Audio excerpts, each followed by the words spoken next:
I want a divorce after 9 months of marriage. Am I being immature? That was the question I typed into my phone at 3 a.m., sitting in my car in the driveway of our dream home. The house we'd saved for, planned for, decorated together down to the last throw pillow. The house that now felt like a beautifully staged prison with granite countertops and a mortgage I could barely pronounce. People will tell you the warning signs are obvious in hindsight.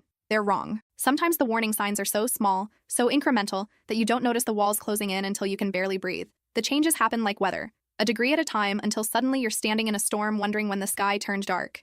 It started with opinions, small ones. The way I laughed was too loud. My friendships were too consuming. My career ambitions were selfish. Lennox had a way of packaging criticism as concern, wrapping control in the language of love. He made isolation feel like intimacy. Every boundary he crossed came disguised as devotion. I just want what's best for us, he'd say. And I believed him, for longer than I should have. The wedding was everything my mother had dreamed of. 300 guests, imported flowers, a dress that cost more than my first car. Standing at the altar, I remember feeling like I was watching someone else's life unfold. The champagne toasts, the first dance, the tearful speeches about forever. It all felt like a performance I hadn't rehearsed for. My hands shook when I said the vows. My sister pulled me aside at the reception. "You don't look happy," she whispered, her eyes searching mine for the truth I couldn't speak. I told her it was just nerves. Brides are supposed to be nervous. But she knew. Even then she knew. The honeymoon was when the mask began to slip. Small comments about what I ordered at restaurants, monitoring my social media, asking me to check in whenever I left our hotel room. I told myself this was what commitment looked like. I told myself I was lucky someone cared so much about my whereabouts, my safety, my every move. By month 3, I'd stopped calling my best friend Paloma. By month 5, I'd turned down a promotion because Lennox said we needed to focus on starting a family. By month 7, I didn't recognize my own reflection. The woman staring back had hollow eyes and practiced smiles that never reached them. The incident that broke me wasn't dramatic. There was no screaming, no violence, nothing that would make headlines. It was a Tuesday evening, and I'd made dinner, his favorite, chicken parmesan with homemade sauce that took 3 hours to simmer. He came home, glanced at the table without sitting, and said, "I told my mother we'd eat at her place tonight." When I reminded him that he'd never mentioned any plans, he looked at me with such cold certainty and said, "I did. You just don't listen. You never listen." I spent that night questioning my own memory, my own sanity, and somewhere in that spiral of self-doubt something clicked.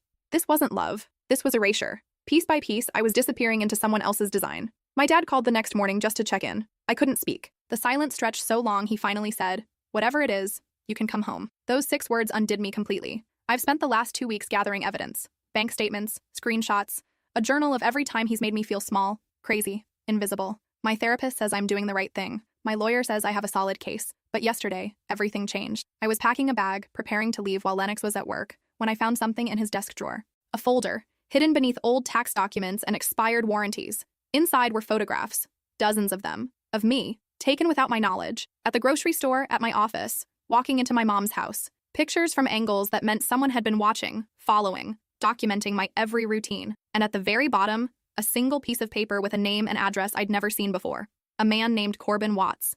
An address 20 minutes from my childhood home. Beneath it, in Lennox's careful handwriting, "If she tries to leave." My hands haven't stopped shaking since. I don't remember driving to my parents' house. One moment, I was standing in Lennox's office, the folder clutched against my chest like evidence of my own haunting. The next, I was parked in my childhood driveway, engine still running, staring at the yellow porch light my dad always left on. The folder sat in my passenger seat. I couldn't look at it, couldn't stop thinking about it. If she tries to leave. 4 words. 4 words that turned my escape plan into something else entirely. Something with teeth. My phone buzzed. A text from Lennox. "Running late at work. Don't wait up." The casualness of it made my stomach turn. He had no idea I'd found it. No idea that the careful architecture of his control was now visible to me in all its terrifying detail. I grabbed the folder and walked to the front door on legs that didn't feel like mine. My mom answered before I could knock. She took one look at my face and pulled me inside without a word, the way mothers do when words would only delay what matters. My dad appeared from the living room, reading glasses still perched on his nose. Crossword puzzle abandoned mid-clue. "I found something," I said. My voice sounded foreign, thin. "I need you to see this." We sat at the kitchen table, the same table where I'd done homework, blown out birthday candles, announced my engagement with champagne, and tears of what I thought was joy. Now I spread photographs across its surface like cards in a game I didn't know I was playing. My mom's hand went to her mouth. My dad's jaw tightened in that way it does when he's trying to stay calm for everyone else's sake. "These were taken over months," I explained, pointing to timestamps barely visible in the corners. "Look, this one is from March. I was picking up prescriptions. This one is from my lunch break in April. And this," I swallowed hard, "this is from last week, outside your house." My dad picked up the paper with Corbin Watts' name. He read it twice, 3 times. Then he looked at me with an expression I'd never seen before. Not anger exactly, but something deeper. Something that had been waiting, perhaps, for confirmation of what he'd always suspected. "Who is this man?" my mom asked. "I don't know. I've never heard the name before." My dad was already on his phone, typing. There's a way to find out. My sister arrived within the hour. She lived 40 minutes away, but somehow made it in 30, still wearing her hospital scrubs from her shift in the pediatric ward. She didn't ask questions at first. She just held me, her arm steady and sure, the way she'd held me when I was 7 and convinced there were monsters in my closet. Turns out I'd been right about the monsters. They just looked different than I'd imagined. I called my friend Renata, my sister said once she'd seen the folder. She's a detective with the county. She's coming over. Tonight? Tonight. Renata Okonkwo arrived at 9:30, still in her work clothes, but with the kind of focused energy that made the room feel safer, just by her presence. She was tall, with close-cropped hair and eyes that missed nothing. My sister had told me they'd met through a domestic violence awareness program the hospital partnered with. Renata had seen cases like mine before. Too many of them. She looked through the photographs methodically, her face betraying nothing. When she reached the paper with Corbin Watts's name, she paused. This address, she said. I recognize this area. It's rural, isolated properties, not the kind of place you stumble upon by accident. What does that mean? I asked. Renata set the paper down carefully. It means your husband didn't write this name down as a casual contact. He wrote it down as a resource, someone he could call, someone who might help him with a problem. The word problem hung in the air. I understood what she meant. I was the problem. I can run the name through our systems, Renata continued. See what comes up. But I need you to understand something first. She looked at me directly, her gaze unwavering. Whatever we find, whatever we do next, you're going to need documentation. You're going to need a plan. And you cannot go back to that house alone. I nodded. I'd known this, somewhere in the part of my brain that had been slowly waking up over the past 9 months, but hearing it spoken aloud made it real in a way that felt like stepping off a cliff. Where do I go? I asked. My dad answered before anyone else could. You stay here, as long as you need. The next 3 days existed in a strange suspended state. I called in sick to work, letting my voicemail collect messages I couldn't bring myself to answer. Lennox texted periodically, casual check-ins that felt like surveillance. Each message was a reminder that he didn't know what I knew. Each reply I sent was a small performance, a mask I wore through a screen. Feeling under the weather, staying at mom's for a few days. Hope you feel better. Miss you. Miss you. The words felt like a warning dressed as affection. Renata called on the 3rd day. She'd found Corbin Watts. He had a record. Nothing violent, technically. Petty theft in his 20s. A restraining order filed against him by an ex-girlfriend that had since expired. But it was his profession that made my blood run cold. He advertises himself as a private investigator, Renata explained over the phone. But his reputation in certain circles is different. He's the kind of person people hire when they want to know things, when they want to follow someone, or when they want to make sure someone doesn't disappear without a trace. I couldn't speak. There's no evidence he's done anything illegal recently, she continued, but the fact that your husband has his contact information, paired with that note, it's enough for concern. Enough for a protective order if you want to pursue one. I thought about Lennox's face. The careful control he wore like a second skin. The way he could make anyone believe he was reasonable, thoughtful, devoted. A protective order would require convincing a judge that I was in danger from a man who'd never raised his hand to me. A man who brought flowers home every Friday. A man who called me sweetheart in public and told our friends how lucky he was to have found me. Will anyone believe me? I asked. Renata's pause told me everything. They should. Whether they will depends on how much evidence we can gather. The photographs help. The note helps. But I won't lie to you. These cases are hard. Men like your husband know how to present themselves. They know how to make women look unreasonable. Women like me, hysterical, oversensitive, imagining things. I thanked her and hung up. Then I sat on my childhood bed and cried until I couldn't breathe. My lawyer's name was Gideon Hartley. He was in his 60s with a gray beard and a calm, methodical way of speaking that made even the worst information feel manageable. My sister had found him through a colleague whose own divorce had involved similar circumstances. He specialized in cases where leaving wasn't just emotionally difficult. It was dangerous. We met at his office downtown, a converted brownstone with creaky floors and bookshelves that reached the ceiling. My mom came with me. She sat in the corner, silent but present, her hands folded in her lap like she was praying. Gideon spread my evidence across his desk, the photographs, the note, the journal entries, the screenshots of texts where Lennox had questioned my sanity, my memory, my perception of reality. This is coercive control, he said finally. It's not always recognized the way physical abuse is, but it's recognized. The photographs suggest stalking behavior. The note suggests premeditation. The journal demonstrates a pattern of psychological manipulation. So what do we do? I asked. First, we file for divorce. We do it quickly and quietly. We request a temporary restraining order based on the evidence of surveillance. We document everything moving forward. Every text, every call, every unexpected appearance. He paused. And we prepare for him to fight back. What does that mean? Gideon leaned back in his chair. Men like your husband don't let go easily. Control is their oxygen. When they feel it slipping away, they escalate. He may try to charm you back. He may try to intimidate you. He may try to turn people against you. Friends, family, colleagues. He may try to manipulate the legal system. You need to be ready for all of it. I thought about the version of Lennox that everyone else knew. The successful financial analyst, the devoted husband, the man who remembered everyone's birthday. and always offered to help with yard work. How many people would take his side simply because they couldn't imagine the person I was describing? "I'm ready," I said, even though I wasn't sure it was true. The papers were filed on a Thursday. By Friday evening, Lennox knew. He called 17 times. I let each call go to voicemail, watching my phone light up again and again on my parents' kitchen counter. My dad finally turned it face down, like the screen itself was something dangerous. The voicemails ranged from confused to pleading to something harder to name. The first few were almost reasonable. "Hey, I got some paperwork delivered today. I think there's been a misunderstanding. Can we talk?" By the 7th, his voice had changed. "I don't understand what's happening. After everything I've done for you, after everything we built together, you owe me an explanation." I owe him. Even now, even facing the dissolution of everything, he believed I was in his debt. The last voicemail came at midnight. His voice was calm again. Too calm, the kind of calm that preceded storms. "I know you're at your parents' house. I know you've been there all week. I'm not angry. I just want to understand. We can fix this. We've always fixed things together. Just come home, and we'll figure it out. I love you." I deleted it without replying. The restraining order was granted the following Tuesday. Temporary, pending a full hearing. The judge, a woman in her 50s with reading glasses perpetually sliding down her nose, had looked at the photographs with an expression I couldn't quite read. When she spoke, her voice was measured. "These images demonstrate a pattern of surveillance that the petitioner could not have been aware of. Combined with the written note referencing actions to be taken if she tries to leave, there is sufficient cause for concern." Lennox wasn't present. He'd been served notice but hadn't appeared. Gideon said this wasn't unusual. Some respondents thought ignoring the process would make it go away. Others were simply biding their time. I walked out of the courthouse into gray October light, the order folded in my purse. My sister was waiting by her car, 2 cups of coffee in hand. "How do you feel?" she asked, handing me one. "I don't know yet." I took a sip, letting the warmth spread through my chest. Lighter, maybe, but also like I'm waiting for something. "The other shoe to drop?" "Something like that." She put her arm around me. "Whatever drops, we catch it together." I wanted to believe her. I was trying to believe her. The weeks that followed were an exercise in rebuilding. I'd spent 9 months disappearing. Now I had to remember who I'd been before. Paloma was the first person I called. My best friend since college.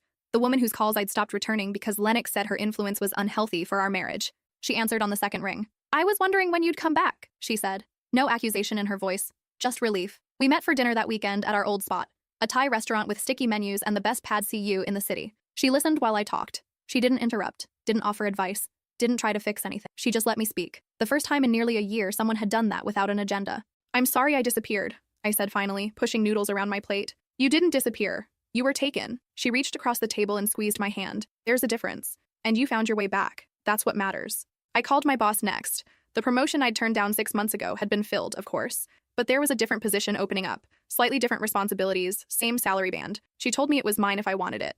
"We missed you," she said. "Not just your work. You. The team hasn't been the same." I accepted. Starting over felt less like defeat and more like reclamation. The full restraining order hearing was scheduled for late November. Gideon warned me that Lennox would likely appear this time, likely with his own attorney, likely with a strategy designed to make me seem unstable. "He'll try to reframe the narrative," Gideon explained during our prep session. "The photographs were for safety because he was worried about you. The note was taken out of context. You misunderstood, misinterpreted, misremembered. He'll paint himself as the concerned husband blindsided by a wife's sudden mental breakdown. And the judge will believe that? The judge will consider both sides. Our job is to make sure your side is more credible, more documented, more undeniable." He tapped my journal, now entered into evidence. "This helps. The timeline, the specificity, the consistency. It tells a story that's very hard to dismiss as paranoia." I nodded. I'd been preparing for this, rehearsing my testimony, going over dates and incidents until they were carved into my memory like scripture. But nothing truly prepared me for seeing him again. Lennox entered the courtroom in a navy suit I'd picked out for him 2 Christmases ago. He looked good, rested, composed, the picture of professional stability. His attorney was a sharp-faced man named Prescott something, the kind of lawyer who billed $500 an hour and earned every penny through meticulous aggression. I sat at my table with Gideon, my hands folded to keep them from shaking. My mom was in the gallery behind me, my sister, my dad, Paloma, a small army of witnesses to whoever I would become in the next few hours. Lennox didn't look at me, not once. He stared straight ahead, his jaw set, his posture rigid. I'd seen that stillness before. It was the quiet before the storm. The hearing began with Gideon presenting the evidence. The photographs displayed one by one on a screen for the judge and the court. The note, projected large enough that Lennox's handwriting was unmistakable. The journal entries, read aloud in a voice that wasn't mine, clinical and detached. Then it was my turn to speak. I walked to the witness stand on legs that felt like water. I sat down. I looked at the judge, not at Lennox, never at Lennox. And I told my story. I told her about the small comments that became constant criticism, the isolation that happened so gradually I didn't notice until I was alone, the way I'd learned to edit myself, to shrink, to become whatever shape would cause the least friction. I told her about the chicken parmesan, about the gaslighting, about finding the folder. I told her about the fear that had lived in my chest for months, a fear I couldn't name until I had evidence to prove it was real. When I finished, the courtroom was silent. Then Prescott stood up for cross-examination. He was good. I'll give him that. He didn't attack me directly. That would have seemed cruel, and cruelty doesn't play well in family court. Instead, he asked questions designed to make me doubt myself. Had I ever seen a doctor about my anxiety? Had I ever considered that my husband's attentiveness might simply be love? Was it possible that the photographs were taken by someone else, and my husband was simply holding onto them as evidence of stalking that he planned to report? That last one almost made me laugh. Almost. No, I said clearly. The note is in his handwriting. I've seen that handwriting every day for 3 years. On grocery lists, on birthday cards, on post-its left on my pillow. That's his hand. Those are his words. Prescott didn't flinch. You're certain? I'm certain. The judge called for a recess. I walked back to my seat on trembling legs, and my sister handed me a bottle of water without a word. The final ruling came after lunch. The judge granted the full restraining order. Lennox was prohibited from contacting me directly or indirectly, from coming within 500 feet of my person, my workplace, or my parents' home. The order would remain in effect for 1 year, with the option to extend if circumstances warranted. As she read the decision, I watched Lennox's face. The mask cracked just for a moment. I saw something flash in his eyes. Not defeat, but calculation. He was already planning his next move. But for now, the law was on my side. For now, I had a piece of paper that said I mattered, that my fear was legitimate, that his control would no longer be sanctioned by my silence. I walked out of the courthouse into afternoon sunlight. My mom hugged me first, then my dad, then my sister. Paloma stood at the edge of the group, grinning. How does freedom feel? She asked. I took a deep breath, the first full breath I'd taken in months. It feels like a beginning. The divorce was finalized in February. I didn't attend the final hearing. Gideon handled everything. The settlement was clean, if not entirely fair. Lennox kept the house, the one we'd dreamed of together, the one that had become my prison. I kept my sanity, my savings, and my name. I moved into a small apartment on the other side of the city. 1 bedroom, a galley kitchen, a view of a parking lot that somehow felt more beautiful than any granite countertop I'd ever owned. I painted the walls a soft blue, my choice, no one else's, and hung photographs of people I loved on every surface. Some nights I still woke up reaching for my phone, expecting texts that demanded response. Some mornings I caught myself asking permission from no one before I left for work. The habits of survival don't disappear overnight. But slowly, day by day, I remembered how to take up space. Spring came early that year. I was walking home from work one evening when my phone rang. Unknown number. I let it go to voicemail. Heart pounding, the old fear rising in my chest like a tide. The message was from Renata. Corbin Watts had been arrested. Not for anything related to my case, but for stalking another woman whose husband had hired him as a consultant. The arrest had led investigators to his files, which contained records of dozens of clients, dozens of targets. Your name is in there? Renata said. Your husband paid him a retainer. There are notes, dates, plans. Nothing was executed, but the intent is documented. I sat down on a park bench and listened to the message 3 times. Intent. Plans. The future Lennox had mapped out for me. The one where I didn't get away. But I did get away. Against every odd, every obstacle, every voice that told me I was overreacting, I got away. Summer brought a new project at work. I was leading a team for the first time, managing people who looked to me for direction. The responsibility felt foreign at first, almost uncomfortable. I'd spent so long being small that expansion felt like trespassing. My therapist helped me name it. You're learning to trust your own judgment again, she said. That takes time. Be patient with yourself. I tried. Some days I succeeded. Others, I failed spectacularly and had to start over. But even the failures felt different now, like learning, not like proof of my inadequacy. Paloma got engaged that summer to a woman named Delia who made her laugh in a way I'd never heard before. I was maid of honor at their wedding in October, standing in a garden surrounded by fairy lights and the faces of people who had held me up when I couldn't stand. During the reception, I caught my sister watching me from across the room. She raised her glass. I raised mine back. We didn't need words. We never had. 1 year to the day after the restraining order was granted, I drove past my old house. I don't know why. Maybe I needed to see it, to confirm it was real, that I had lived there, that I had left. The driveway was empty. The porch light was off. A for sale sign stood in the front yard, swaying slightly in the November wind. I didn't stop. I didn't need to. That house had never been mine. Not really. It had been a stage set for someone else's version of happiness, decorated with my compliance, furnished with my silence. My apartment was waiting for me, my blue walls, my photographs, my life. I drove home. 2 years later, I got a letter. Not from Lennox. The restraining order had been extended and he'd moved out of state, according to Gideon. The letter was from a woman I didn't know. Her name was Ingrid Thorne. She'd found me through a survivors forum I'd started posting in, sharing my story anonymously at first, then with my real name once I felt strong enough to own it. She wrote that my words had helped her recognize what was happening in her own marriage. She wrote that she'd left last month, was staying with her brother, was starting to remember who she'd been before. Thank you, she wrote, for making me feel less alone. I read the letter 3 times. Then I wrote back. We started exchanging emails, then phone calls. Then she asked if I'd be willing to speak at a conference on domestic violence awareness. My first instinct was to say no. I wasn't qualified. I wasn't healed enough. I wasn't ready. But then I thought about the woman I'd been 3 years ago, sitting in her car at 3 a.m., typing questions into her phone because she didn't know who else to ask. What would I have given to hear someone say, "You're not crazy, you're not alone, and yes, you can leave"? I said yes. The conference was held in a hotel ballroom downtown. 500 people in the audience, survivors, advocates, therapists, lawyers, researchers. I stood backstage with sweating palms and a throat that felt too tight for words. My mom was in the front row, my dad beside her, my sister, Paloma, Renata, all the people who had caught me when I fell. I walked to the podium. I looked out at the sea of faces, and I told them about the woman who'd sat in her car at 3 a.m., the woman who'd found a folder, the woman who'd run, and the woman who'd survived. I didn't have all the answers. I still had nightmares sometimes. I still flinched at certain tones of voice, still checked my locks 3 times before bed, still felt the old fear rise unexpectedly in moments of vulnerability. But I was here. I was standing. I was speaking with a voice that had been silenced for so long. And that, I told them, was the whole point.